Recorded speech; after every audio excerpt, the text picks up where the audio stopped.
Alright fam, we're back today and we are going to go see about going and fishing out this 73 Roadrunner for the gentleman that is buying it.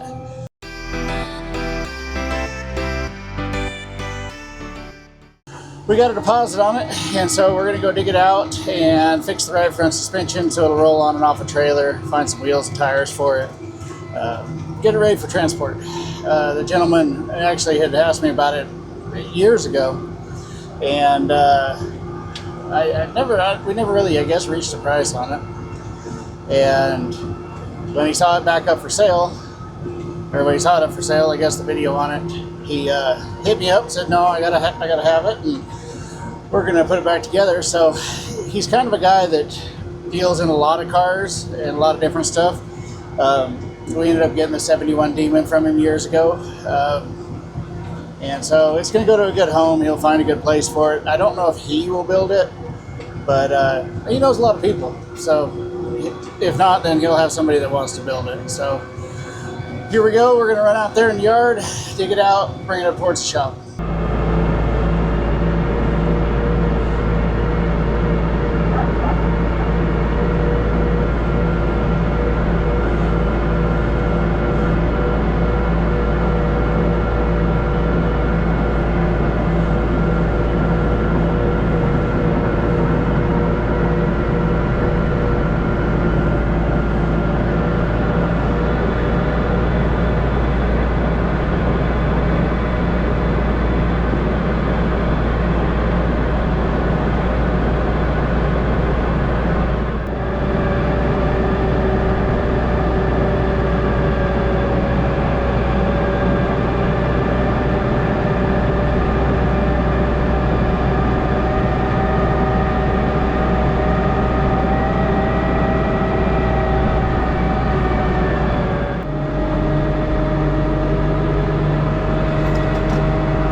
We made it out here, and it looks like the 73 Roadrunner is the third car in this row. So the easiest way of going about it is to move the first two cars out and then pick up the Roadrunner from the side and then pack it to the shop. So we'll do that.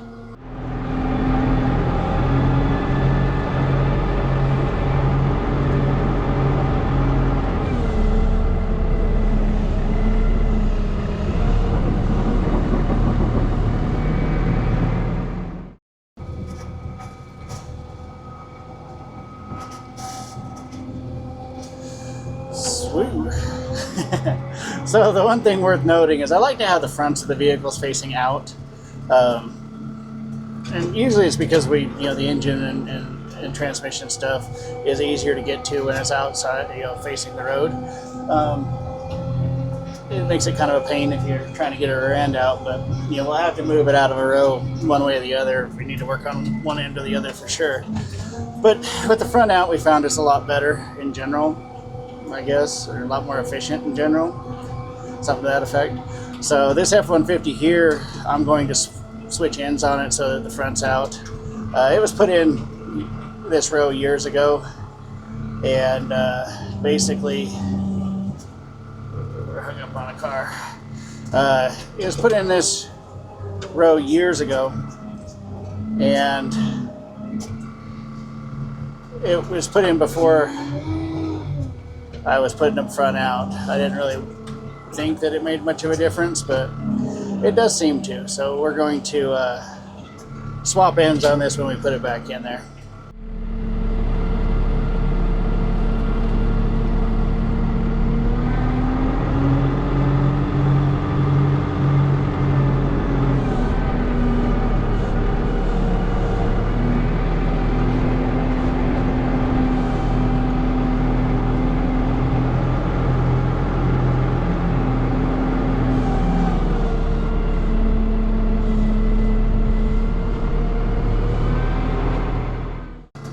gotta set this to the side or I have enough room to get around it, but not so much room that I can't get to the other side of it. And we are running the loader one-handed here because I'm filming with the other hand, so yeah, the same thing too. Man, what I need to put a holder in here for this Osmo 3.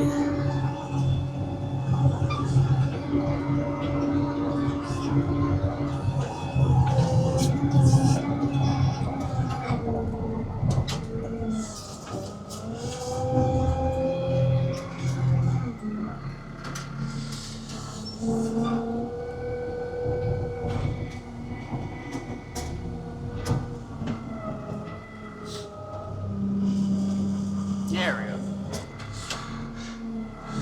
When you're running a loader, you always have to be careful not to hit the doors too with the backboard. That's kind of one of them things that a lot of yards, they end up screwing stuff up, and loader operators end up causing problems with is hitting doors with forks and backboards. So it's good to pay attention. I've done this for a long time. I've ran a loader since I was probably, I don't know, 10 years old. So I guess 34 years I've run a loader. I've gotten pretty good at it, I think. But I still screw up every now and then as well. So it's important to stay alert and make sure you're doing what you should. I try not to run over stuff. We try and keep our yard and our ground really clean. This hood ain't gonna hurt nothing if I do run it over because it's already been smashed. And then the frame of this is sitting down.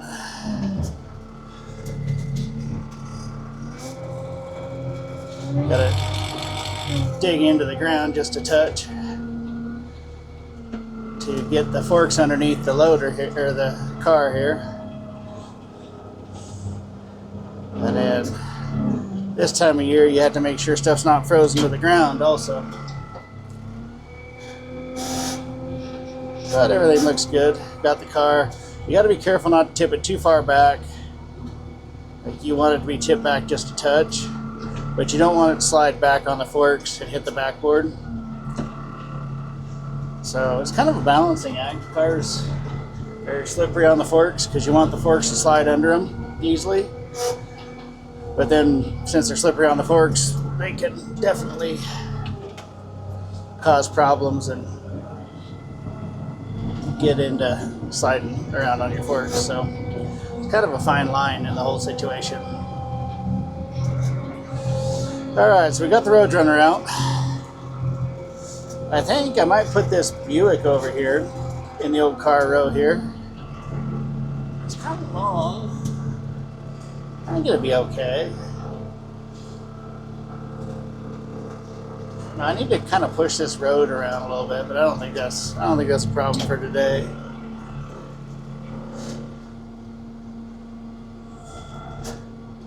Do I want to move this Buick?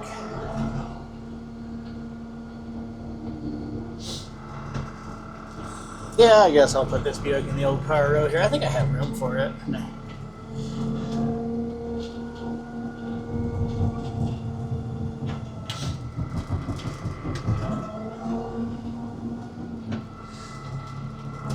I have never picked this car up with loader so far.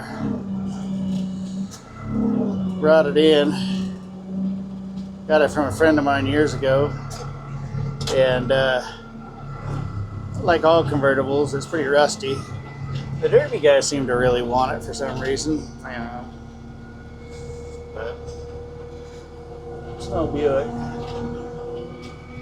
Kind of cool. I think it'd be a neat one to like put back together, but convertibles are rough because they're just so rusty.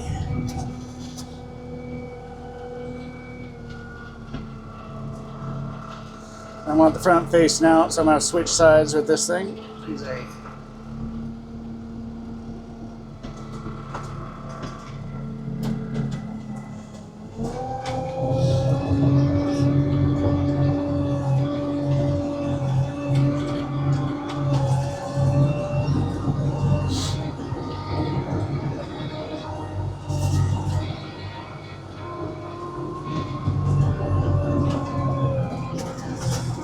figure out what the stock number is on this old Buick here.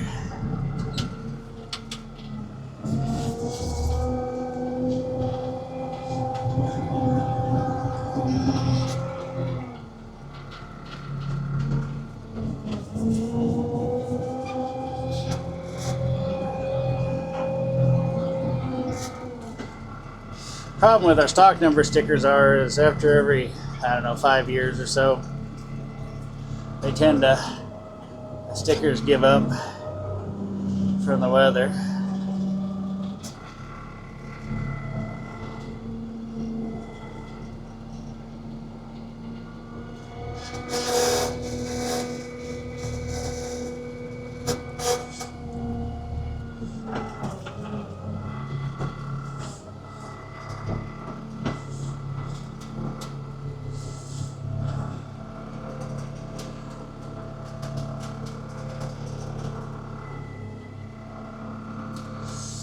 I think that's probably pretty good, maybe. Might close it up a couple inches here. There we go. Now it's time to put back the two I took out of there.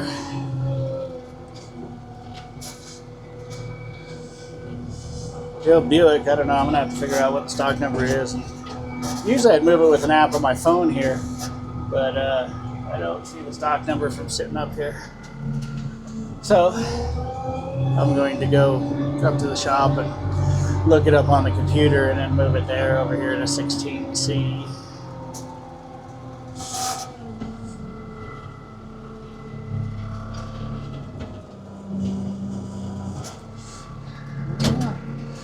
Put a little pressure on that door there, I'd rather not. There we go.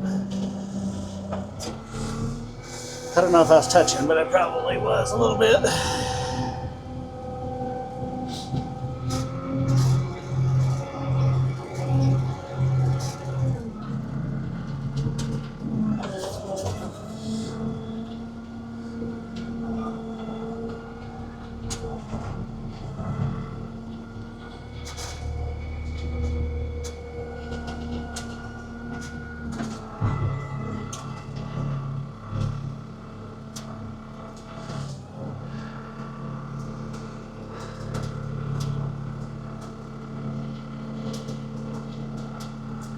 I think that looks pretty good. Tend to gauge it off of the cars around it and just a feel and instinct. It's really easy to get the cars too close together or too far apart unless you have somebody out on the ground spotting for you. My dad used to actually literally put them in with a string so that everything was exactly perfect.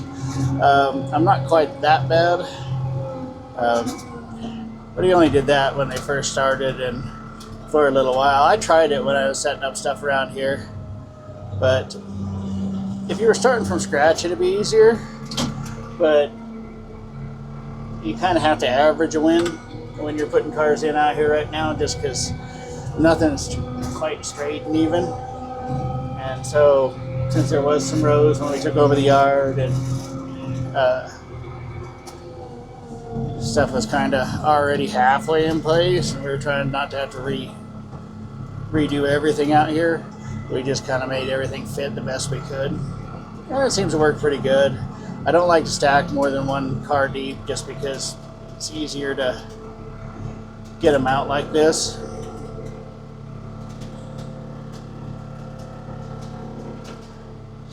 So this road, I need to push this road over.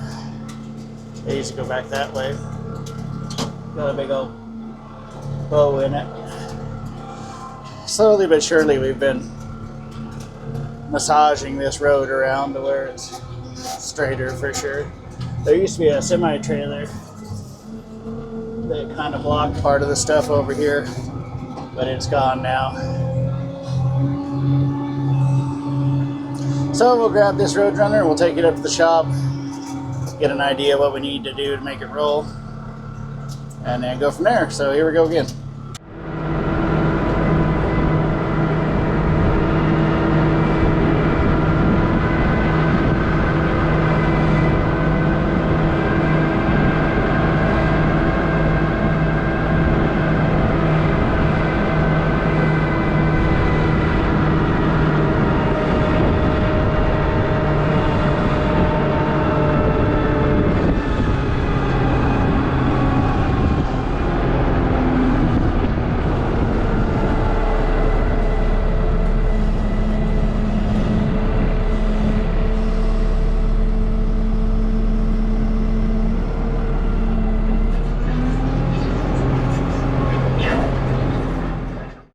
All right, guys, we got it parked over here, kind of in my row of stuff that something I'm keeping or gonna do something with, or not gonna part out row.